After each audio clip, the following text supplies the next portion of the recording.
आपकी रूह भूखी है। एक घर, परिवार और खाना होने के बावजूद आपके अंदर एक खालीपन है जो किसी चीज से नहीं भरता। आप दुआ करते हैं, सजदा करते हैं, फिर भी सुकून आपकी उंगलियों से फिसल जाता है। आप काम करते हैं लेकिन आपका दिल गायब है, चिंताओं और डिस्ट्रैक्शंस में भटक रहा है। आप सोचते हैं, क्या मैं एक हिपोक्राइट हूं? लेकिन प्रॉब्लम नमाज नहीं है, बल्कि उस रूह की हालत है जिसे इसकी रोशनी मिलनी चाहिए। आपकी रूह भूखी है, खाने, दौलत या तारीफ के लिए नहीं, बल्कि किसी गहरी चीज के लिए। हम अपने शरीर को खाना खिलाते हैं, अपने मील प्लान करते हैं, अपने बच्चों के पोषण का ख्याल रखते हैं, फिर भी रूह को निग्लेक्ट करते हैं। मॉडर्न लाइफ की ट्रेजेडी। हम शरीर की देखभाल करने में एक्सपर्ट हैं, लेकिन रूह को सूखने देते हैं। हम इसके रोने को एंटरटेनमेंट और डिस्ट्रैक्शन से चुप कराने की कोशिश करते हैं, लेकिन ये एक प्यासे आदमी के लिए खारे पानी की तरह है। जितना ज्यादा हम दुनियावी प्लेजर्स के पीछे भागते हैं, खालीपन उतना ही गहरा होता जाता है। रूह की भूख स्पिरिचुअल है।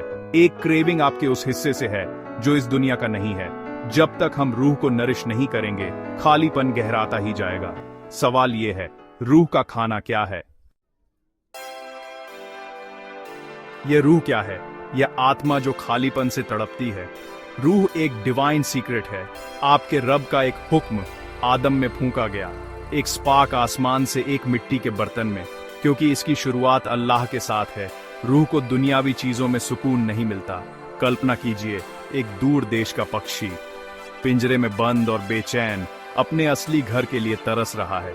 पिंजरा कितना भी अच्छा क्यों ना हो, वह खुले आसमान के लिए तरसता है। हमारी रूह भी वैसी ही है।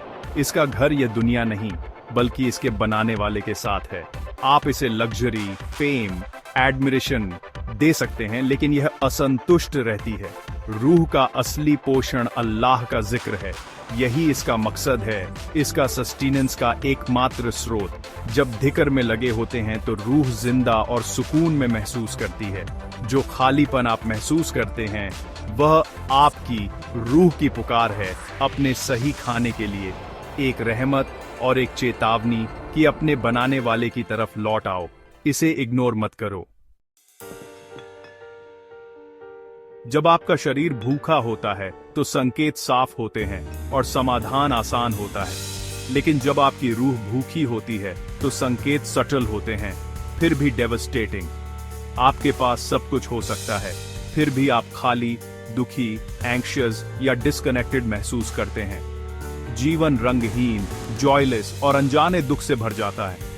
एक भूखी रूह दिल को कठोर कर देती है। करुणा फीकी पड़ जाती है, गुस्सा बढ़ जाता है, सब्र कम हो जाता है। आप अपने प्रियजनों से दूर महसूस करते हैं, अपने खालीपन में प्रीऑक्यूपाइड रहते हैं। सबसे खतरनाक संकेत, इबादत अपनी मिठास खो देती है। नमाज खाली लगती है, कुरान पढ़ना एक चोर बन जाता है, दुआ खोखली लगती है। रूह स्पिरिचुअल खाने से वंचित अपने रब के साथ होने की मिठास का स्वाद नहीं ले पाती। यह एक स्पिरिचुअल ब्लाइंडनेस है, किसी भी शारीरिक बीमारी से कहीं ज्यादा बदतर। इन संकेतों को पहचानें। ये कार्रवाई के लिए एक पुकार है। इलाज दुनिया में नहीं, बल्कि रूह के असली पोषण की तरफ लौटने में है। अपनी रूह को खामोशी में सूखने मत दो। अपनी कंफ्यूजन में हम नौकरी, घर, पैसे के पीछे भागते हैं, सुकून की उम्मीद में। लेकिन हम एक मृग तृष्णा का पीछा कर रहे हैं, एक स्पिरिचुअल प्रॉब्लम को मटेरियल सॉल्यूशन से हल करने की कोशिश कर रहे हैं। अल्लाह, हमारे बनाने वाले, रूह की असली जरूरत जानते हैं। वह हमें इलाज देते हैं। याद रखो, अल्लाह के जिक्र से दिलों को सुकून मिलता है। ये कोई सजेशन नहीं है, ये एक डिवाइन गारंटी है। क्या आप सुकून ढूंढ रहे हैं? संतोष, एंग्जाइटी से थक गए हैं? अल्लाह की तरफ मुड़ो, अपने दिल को उसके दिक्कत से भर दो। जो सुकून आप ढूंढ रहे हैं, वह पैसे या लोगों में नहीं है, वह बनाने वाले को याद करने में है। जैसे शरीर को खाने की जरूरत होती है, वैसे ही रूह को दिक्कत की जरूरत होती है। अपने दिल में खाली जगह को दुनिया से भरने की कोशिश करना बंद करो। यह अल्लाह के जिक्र के लिए बनी है। जब आप अपनी रूह को धिक्र से नरिश करते हैं, तो आप अपने स्रोत से फिर से जुड़ जाते हैं। जैसे जैसे वह कनेक्शन मजबूत होता है, एक गहरा अटूट सुकून उतरता है। यह सकीनाह है, एक ऐसा सुकून जो बना रहता है जिंदगी के तूफानों में भी। जवाब आसान है, अल्लाह को याद करो और अपनी रूह को सुकून पाने दो। हम रूह को कैसे खाना खिलाते हैं? पैगंबर मोहम्मद, उन पर शांति हो, ने हमें जिक्र के पावरफुल रूप सिखाए। आइए स्पिरिचुअल पोषण के लिए 4 जरूरी स्तंभों पर ध्यान दें। पहला, ला इलाहा इल्लल्लाह, इस बात की पुष्टि करना कि केवल अल्लाह ही इबादत के लायक है, बाकी सभी अटैचमेंट से दिल को साफ करना। इसे ध्यान से पढ़ें, खासकर फज्र और असर के बाद। दूसरा, अल्लाह अल्लाह, उनके नाम को दोहराने से मिठास और गर्माहट आती है, एक पर्सनल कनेक्शन बनता है। रोजाना कुछ शांत मिनट बिताएं, उनके नाम को अपने दिल में गूंजने दें। तीसरा, अस्तगफिरुल्लाह, माफी मांगना रूह को साफ करता है, गुनाह के बोझ को उठाता है और रहमत के दरवाजे खोलता है। सोने से पहले इसे एक आदत बना लें, दिन की गलतियों को धो डालें। चौथा, दुरूद शरीफ, पैगंबर पर ब्लेसिंग्स भेजने से हम उनसे जुड़ते हैं और इमेंस बराका मिलती है। इसे नियमित रूप से पढ़ें, खासकर जुमे को और नमाजों के बाद। ये 4 स्तंभ आपकी रूह के चारों ओर रोशनी का एक किला बनाते हैं। वे आसान, एक्सेसिबल और ट्रांसफॉर्मेटिव हैं। इनसे शुरू करें और अपने दिल को जिंदा होते देखें। यात्रा एक धिक्कड़ से शुरू होती है। आपको कैसे पता चलेगा कि आपकी रूह भूखी है? इन संकेतों को देखें। नमाज में फोकस और जॉय की कमी, आपका मन भटकता है, आपका दिल भारी महसूस होता है, लगातार उदासी या एंजाइटी, एक बादल जो आपका पीछा करता है, परिस्थितियों से अनएक्सप्लेन्ड, बार बार गुस्सा और फ्रस्ट्रेशन, प्रियजनों पर चिल्लाना, आसानी से सब्र खो देना। ये लाल झंडे हैं, आपकी रूह पोषण के लिए चिल्ला रही है।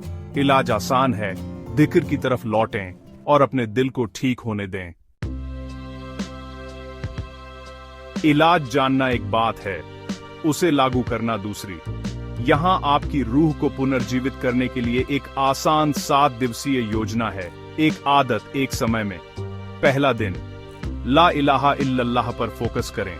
फजर और असर के बाद इसे पढ़ें, इसे अपने दिल को साफ करने दें। दूसरा दिन, अल्लाह अल्लाह दोहराएं, सुबह और शाम उनकी उपस्थिति महसूस करें।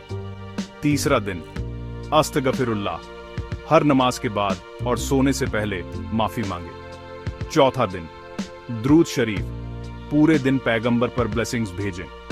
पांचवां दिन, अल्हम्दुलिल्लाह, हर नमाज के बाद अल्लाह का शुक्रिया अदा करें अपनी ब्लेसिंग्स के लिए। छठा दिन, ला हौला वाला कुव्वता इल्ला बिल्लाह, जब भी आप ओवरवेल्म्ड महसूस करें इस वाक्यांश को दोहराएं। सातवां दिन, फजर और असर के बाद सभी 4 मुख्य जिक्र को इंटीग्रेट करें। कंसिस्टेंसी महत्वपूर्ण है, नियमित रूप से किए गए छोटे काम रूह को नरिश करते हैं। इस हफ्ते के बाद इन प्रथाओं को रोजाना जारी रखें, आपको फर्क महसूस होगा, एक दिल जो फिर से जिंदा हो रहा है। आज ही शुरू करें और अपनी रूह को सच्चा सुकून चखने दें। यात्रा आपकी शुरू करने के लिए है। आपकी रूह आपकी सबसे कीमती चीज है, एकमात्र चीज जो इस दुनिया के बाद आपके साथ जाएगी। क्या आप अपने रब से एक रोशनी से भरी रूह के साथ मिलेंगे या एक भूखी और खाली रूह के साथ? आप कितना भटक गए हैं, इससे निराश न हो। बदलाव की चाहत उम्मीद का संकेत है। अल्लाह का दरवाजा हमेशा खुला है, वो आपकी गर्दन की नस से भी ज्यादा करीब है। पहला कदम उठाएं, अपने हाथ उठाएं और एक सिंसियर दुआ करें। या अल्लाह, हमारे दिलों को अपनी रोशनी और जिक्र से भर दे, हमारी गफलत को माफ कर दे, हमें सुकून और संतोष दे, हमारी रूहों को अपने प्यार और रहमत से नरिश कर। आमीन। अगर इन शब्दों ने आपके दिल को छुआ है तो नीचे अपने विचार शेयर करें और इस यात्रा को एक साथ जारी रखने के लिए सब्सक्राइब करें।